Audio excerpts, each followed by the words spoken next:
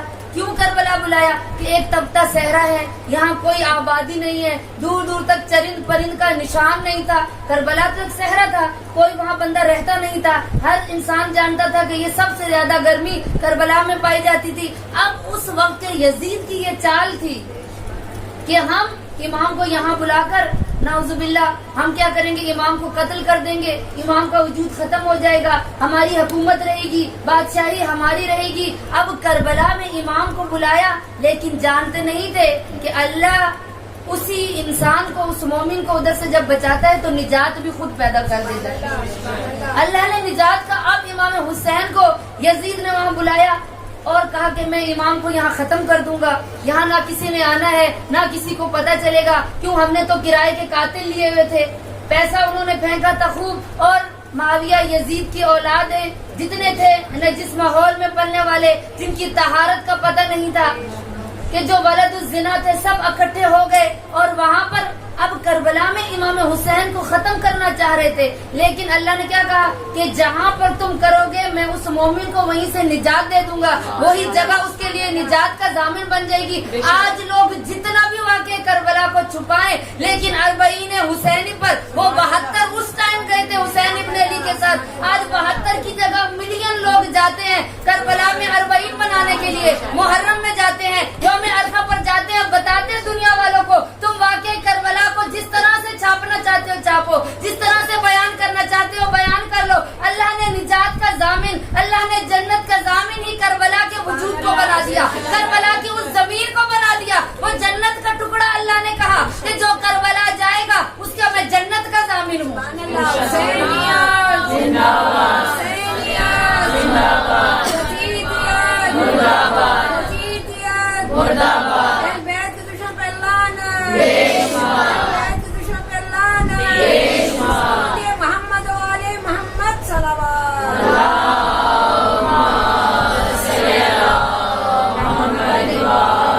تو عزیزان گرامی، اس وقت 72 کربلا گئے تھے.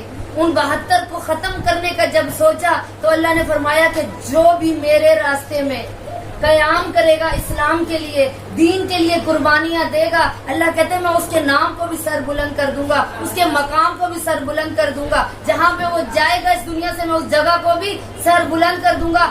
آج کربلا کیا ہے؟ ایک چھوٹا سا ٹکڑا ہے، ایک چھوٹا سا ٹکڑا ہے، لیکن اللہ نے کیا کہا کہ یہ جنت کے ٹکڑوں میں سے ایک جنت کا ٹکڑا ہے. معصوم فرماتے ہیں کہ جو کربلا چلا گیا گویا وہ کیا ہو جائے گا؟ وہ تمام گناہوں سے پاک ہو جائے گا. معصوم فرماتے ہیں کہ جس کو کربلا چلا گیا اس کو حسین ابن علی نے دعوت کی تو وہی جا سکتا ہے. تو عزیزان گرامی، یہ سب کیا ہے کہ یہ تسلیم کی منزل ہے، یہ ایمان کا درجہ ہے کہ جو تسلیم ہو جاتا ہے خدا کی بارگاہ میں، یعنی جو اللہ نے حکم دے دیا اس کے مطابق اپنی زندگی کو ڈھال لیتا ہے، اپنی اولاد کی تربیت ایسے کرتا ہے جیسے پروردگار چاہتا ہے. وہ پردہ اس لیے کرتی ہے کیونکہ اللہ کا حکم ہے. پھر وہ خاتون یا مومنہ میں اور آپ یہ نہیں کہیں گے کہ ہمیں گرمی لگتی ہے، پھر ہم یہ نہیں کہیں گے کہ یہ نامحرم نہیں، یہ تو میرے ماموں کا بیٹا ہے، پھر ہم یہ نہیں کہیں گے کہ یہ میرا کزن ہے، یہ تو میرے شوہر کا بھائی، میرا دیور ہے، میرا بھائی ہے. پھر وہ کچھ یہ نہیں دیکھتا، وہ دیکھتا یہ ہے وہ بندہ کہ اللہ نے کیا حکم دیا. یہ منزل کون سی ہے؟ تسلیم کی منزل ہے. ایمان کا تیسرا درجہ ہے تسلیم، اور چوتھا درجہ کیا ہے ایمان کا؟ اب ہم نے اس کے بعد نتیجہ بھی دینا ہے. میں نے اس منزل کے اندر نتیجہ دینا ہے کہ ہم کس منزل پر ہیں. اور اب چوتھا منزل کیا ہے؟ چوتھے درجہ ایمان کا کیا ہے؟ وہ ہے تقدیر خدا پر راضی رہنا. جو اللہ نے تقدیر انسان کے لیے لکھی ہے اس پر خاموش ہو جانا کہ اللہ نے میری قسمت میں شاید مال نہیں لکھا، اللہ نے شاید میری قسمت میں بیماری لکھی ہے، اللہ نے شاید میری قسمت میں اولاد نہیں لکھی، اللہ نے شاید میرے لیے رزق نہیں لکھا، شاید اللہ مجھے رزق دیتا تو کوئی کسی طریقے سے مجھے آزماتا. اب کتنے لوگ ہیں کہ جن کے پاس رزق ہے لیکن وہ خدا کی تقدیر پر راضی نہیں ہے. آج کوئی بندہ خمس اس لیے نہیں دیتا کہ میرا مال کم ہو جائے گا، زکوٰۃ کیوں نہیں دیتے کہ میرا مال کم ہو جائے گا، ہم صدقہ کیوں نہیں دیتے، 10 روپے ہیں وہی دے دیں گے تو ہم کہاں سے کھائیں گے؟ عزیزان گرامی، تقدیر کے اوپر راضی رہ جانا کہ اللہ نے مجھے بیماری دی ہے تو یقیناً کوئی مصلحت ہوگی، اللہ نے مجھے اولاد نہیں دی یقیناً کوئی مصلحت ہوگی، اللہ نے مجھ سے رزق واپس لے لیا تو بھی یقیناً خدا کی کوئی مصلحت ہوگی، اللہ نے میری شکل ایسی بنائی ہے تو بھی اس میں اللہ کی کوئی مصلحت ہوگی، اللہ نے اگر کسی انسان کو بیماری دی ہے تو بھی یہ انسان کی اپنی ہی ایک کوئی تقدیر ہے اللہ کی، اللہ جس طرح سے چاہے رکھ سکتا ہے، تو انسان کو اللہ نے کیا کہے قربانی دینی ہے، انسان نے خدا کی تقدیر پر راضی رہنا۔ تو ان چاروں کے اندر کہ اللہ فرمایا کہ معصوم فرماتے ہیں کہ ایمان کا پہلا درجہ کیا ہے؟ توکل کرنا، دوسرا درجہ کیا ہے؟ تفویض الامر، یعنی جو اللہ چاہتا ہے اس کے مطابق اپنی زندگی گزارنا، تیسری کیا ہے؟ تسلیم ہو جانا خدا کے آگے، چوتھا کیا؟ خدا کی تقدیر پر راضی رہنا کہ میری قسمت میں خدا نے یہ لکھا ہوگا، میری قسمت میں جو رزق لکھا ہے وہ مجھے مل کر رہے گا۔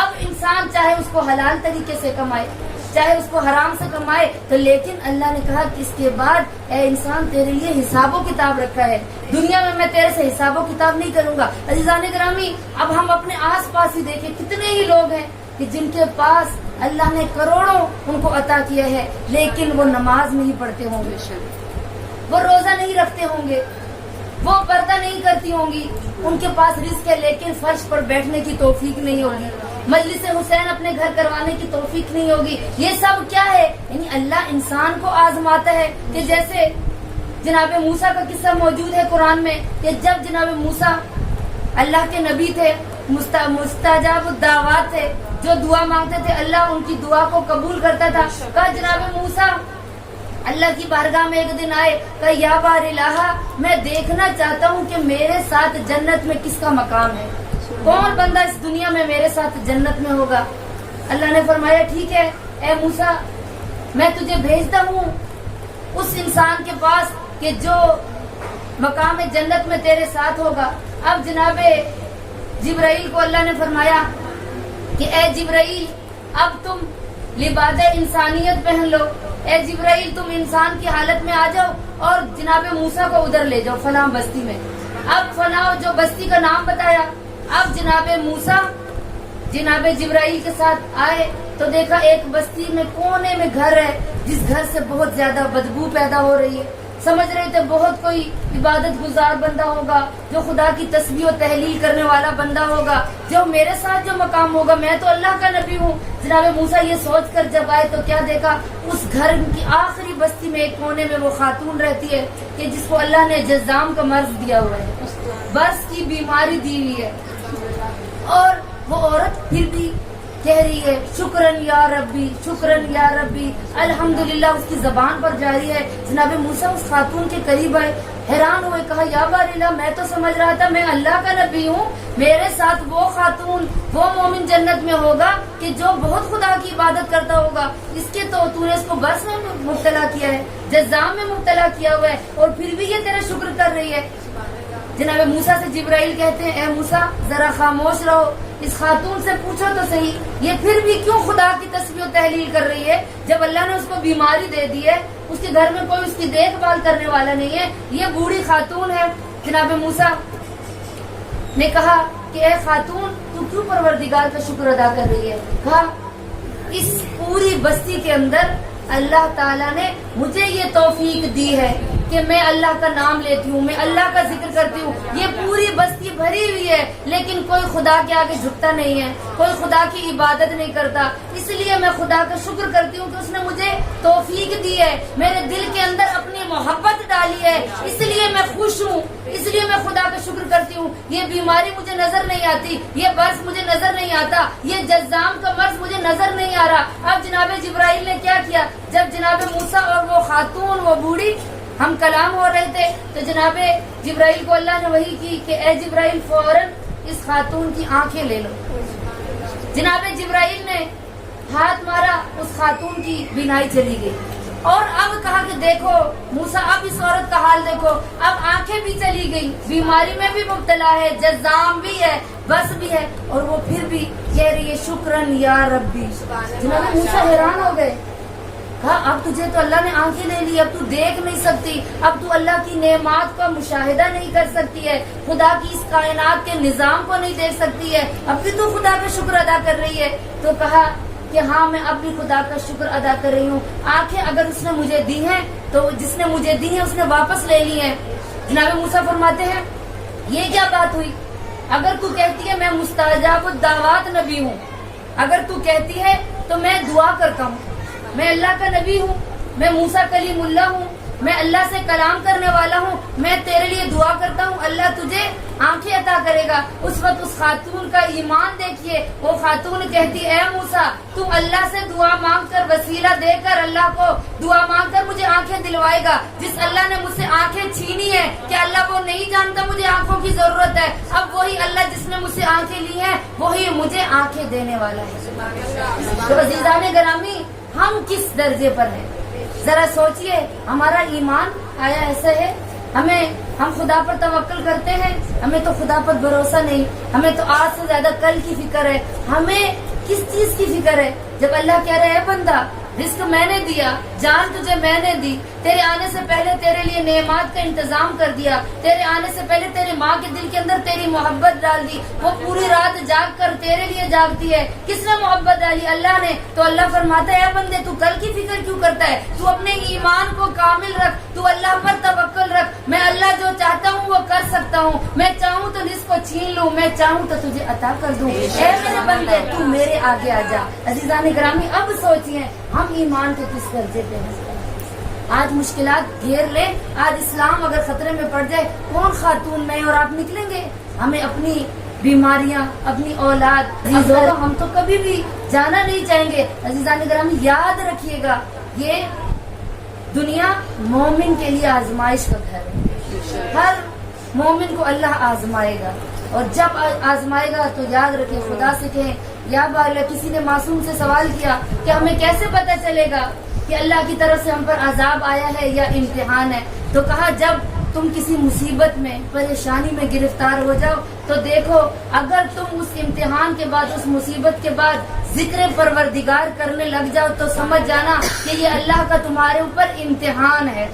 اور تم کسی پریشانی میں گر جاؤ، کسی مشکل میں، کسی بیماری میں گر جاؤ، رزق کی تنگی ہو جائے، اولاد اللہ تم سے لے لے، کسی بیماری میں مبتلا کر دے، کوئی حاجت تمہیں کوئی مشکل گھیر لے، اور اس کے بعد تم خدا کا ذکر نہ کرو تو سمجھ جانا، اگر تمہارے دل مائل نہ ہو ذکر پروردگار کی طرف تو سمجھ جانا کہ اللہ کی طرف سے عذاب ہے۔ تو عزیزان گرامی اس حدیث کو اپنے ذہن میں رکھیں کہ آیا ہم پر عذاب ہے یا ہم پر امتحان ہے؟ امتحان کے لیے اللہ نے اپنے مومن بندوں کو چنا ہے، اپنے صالحین بندوں کو اللہ نے چنا ہے، کہ جو صالحین کون ہے؟ آج اسلام قربانی مانگ رہا ہے۔ اس وقت حسین ابن علی کا ساتھ 72 نے دیا تھا، آج پردہ غیبت میں ایک امام ہم سے قربانی چاہتے ہیں۔ وہ قربانی کیا ہے؟ اسلام کا ساتھ دینا۔ وہ قربانی کیا ہے؟ کہ خدا کی رضا میں راضی رہنا۔ وہ قربانی کیا ہے؟ کہ آج ہم اس فرض پر مقصد حسین کو سمجھیں، آج اس فرض سے ہم تربیت اولاد کا درس لے کے جائیں، کیونکہ کربلا کی ماؤں کے دل کیسے تھے کہ انہوں نے اپنی اولادیں اسلام کے لیے قربان کر دی۔ ہر انسان چاہتا ہے کہ اس کو نجات ملے، مشکلات اس کی ختم ہو، لیکن عزیزان گرامی کربلا نے یہ درس دیا کہ ہم نے کربلا سے یہ درس لیے ہے کہ ہم اسلام پر جب مشکل وقت آئے تو ہم قربانیاں دیں۔ آج ہمارا یہ فرش، آج مکتب تشیع، آج یہ منبر، آج یہ فرش اعضا، یہ سب خطرے میں ہے۔ آج لوگ ہمارا لبادہ اوڑھ کر اس مکتب تشیع کو نقصان پہنچا رہے ہیں۔ تو عزیزان گرامی کب ہماری آنکھیں کھلیں گی؟ کب ہم اپنے ارد گرد نظر رکھیں گے کہ کون انسان ہے جو مقصد حسین کو بیان کر رہا ہے؟ کون ہے کہ جو حسین ابن علی کے صرف رو کر سمجھتا ہے کہ مقصد پورا ہو گیا؟ عزیزان گرامی رونا صرف مقصد حسین نہیں ہے۔ امام حسین کا مقصد کیا تھا؟ مولا نے فرمایا انا ارید عمل بالمعروف و نہی عن المنکر، کہ میں اگر وطن کو چھوڑ رہا ہوں، ان مشکلات کو برداشت کر رہا ہوں، تو کیوں؟ امر بالمعروف اور نہی عن المنکر کے لیے۔ عزیزان گرامی آج 20 محرم کا دن گزر گیا، اور آپ سب جانتی ہیں کہ امام حسین کا امتحان ختم ہو گیا اور ثانیہ زہرا کا امتحان شروع ہو گیا ہے۔ وہ میری آقا زادی کہ جس کو میرے مولا نے رخصت کے وقت فرمایا تھا کہ اے میری بہن زینب مجھے نماز شب کی دعاؤں میں یاد رکھنا. یعنی معلوم یہ ہوتا ہے کہ مولا کا نماز شب کا ذکر کرنا اس وجہ سے تھا، مولا جانتے تھے کہ میری بہن جتنی بھی مشکلات میں گر جائے گی نا، یہ واجب نماز کو کیا، یہ نماز تہجد کو بھی ترک نہیں کرے گی. تو عزیزان گرامی، وہ آقا زادی کہ جس کے چادر کا ضامن عباس تھا، کہ وہ بی بی کہ جو نانا رسول کے جب روزے پر آتی تھی تو کہیں عباس پردہ بناتے تھے، کہیں علی اکبر پردہ بناتے تھے، ہر طرف سے الحافظ والحفیظ کی صدائیں بلند ہوتی تھی. لیکن یہ وقت ثانیہ زہرا کے امتحانات کے دن ہے. ہمیشہ بی بی سے مانگے، بی بی آپ کے امتحانوں کا صدقہ ہمیں بھی صحیح معنی میں مومن بننے کی توفیق دے، ہمیں بھی امتحانوں پر صبر کرنے کی توفیق عطا فرمائے. کہ ثانیہ زہرا نے کس قدر صبر کیا کہ میری آقا زادی کو جب 11 محرم کو ملعون نے اعلان کیا کہ ان آقا زادیوں کو رسن بستہ کر کے ان کو بے پلانے محملوں پر بٹھا کر ان کو کوفہ کے بازاروں میں پھرایا جائے. جب یہ اعلان ہوا اور ساتھ اس لعین نے یہ حکم دیا کہ اے پسر سعد ان کے مقتولین کے سروں کو نیزوں پر سوار کر دو. سب کے سر سوار ہو گئے، لیکن تاریخ کہتی عزاداروں ایک سر ایسا تھا جو نوکے نیزہ پر سوار نہیں ہوتا تھا. وہ سر کس کا تھا جو 72 میں تھا اور نوکے نیزہ پر بہت کوشش کی، لیکن وہ سر نوکے نیزہ پر سوار نہیں ہوتا تھا. عزاداران حسین، وہ سر حضرت عباس علمدار کا سر تھا. جب 11 محرم کو ان لعینوں نے سارے سروں کو نوکے نیزہ پر بلند کر کیا، عباس کے سر کو بہت کوشش کی کہ نوکے نیزہ پر بلند کرے، لیکن عباس کا سر زمین سے نہیں اٹھتا تھا. اور یہ لعین پسر سعد امام سجاد کے قریب آیا اور کہا کہ کیا وجہ ہے سارے سر نوکے نیزہ پر سوار ہو گئے ہیں لیکن تیرے چچا عباس کا سر نوکے نیزہ پر نہیں آتا. امام سجاد رو کر کہتے ہیں اے لعین، کیا تو نہیں جانتا کہ جس عباس کی بہنیں بے پردہ ہوں اور جس کا بھائی دنیا سے چلا جائے اور ساری زندگی میرے چچا عباس نے اور میرے بابا حسین کو سیدی مرشدی کہہ کر پکارا، آج حسین کے اس بھیا کو عباس کو یہ گوارا نہیں کہ اس کا سر نوکے نیزہ پر بلند ہو جائے اور اس کی بہن کے سر پر چادر نہ ہو. کہا پھر اس سر کا کیا کریں؟ ان لعینوں نے ایک کھیل کھیلا، رسی منگائی اور رسی جناب عباس کی گردن میں ڈالی. میں یہ بیان نہیں کروں گی، آپ سب جانتی ہیں کہ رسی کو کسی گردن میں ڈالا جائے یا کسی چیز میں ڈالا جائے تو کتنی سختی کی جاتی ہے، وہ میں یہ بیان نہیں کروں گی. صاحبان علم کا مجمع عزاداران حسین، نہیں معلوم عباس کے سر کو کیسے ان لعینوں نے رسی میں ڈالا اور عباس کے سر کو ایک گھوڑے کی گردن میں ڈال دیا. ارے جب یہ قافلہ کہا 12 محرم کو یہ قافلہ جب پہنچا ہے نا بازار کوفہ میں، یہ قافلہ پہنچا، کہا کہ عباس کا سر جس گھوڑے کی گردن میں تھا، کبھی گھوڑا وہ زمین پر قدم رکھتا تھا، کبھی اس کا پاؤں زمین پر جاتا تھا، کبھی وہ منہ اپنا زمین پہ لگاتا تھا، تو عباس کا جو سر تھا وہ زمین پر قدم بوسی کیا کرتا تھا. اور کہا عباس کی آنکھوں سے سب نے دیکھا کہ عباس کی آنکھوں سے آنسو روا تھے. ارے زید بن ارقم صحابی نقل کرتا ہے، کہا کہ جب آل محمد کا اسیروں کا قافلہ جب بازار میں آیا اور تو پورے بازار کو اس طرح سے سجایا گیا تھا جس طرح ایک دلہن کو سجایا جاتا ہے. ایک صحابی کہتا ہے میں نے پوچھا کہ بتاؤ آج کیا کوفہ میں کوئی عید کا دن ہے؟ تو لعین کہتے تھے نہیں، عید کا دن نہیں ہے، لیکن علی کی اولاد نے خروج کیا ہے، ایک خارجی نے خروج کیا ہے، اس لیے ان کو قید کر کے کوفہ کے بازار میں لایا جا رہا ہے. ارے کوفہ کی تمام چھتوں کے اوپر عورتیں بیٹھی ہوئی تھی اپنے بچوں کو لے کر اور تمام مرد گلیوں میں تھے. کا بازار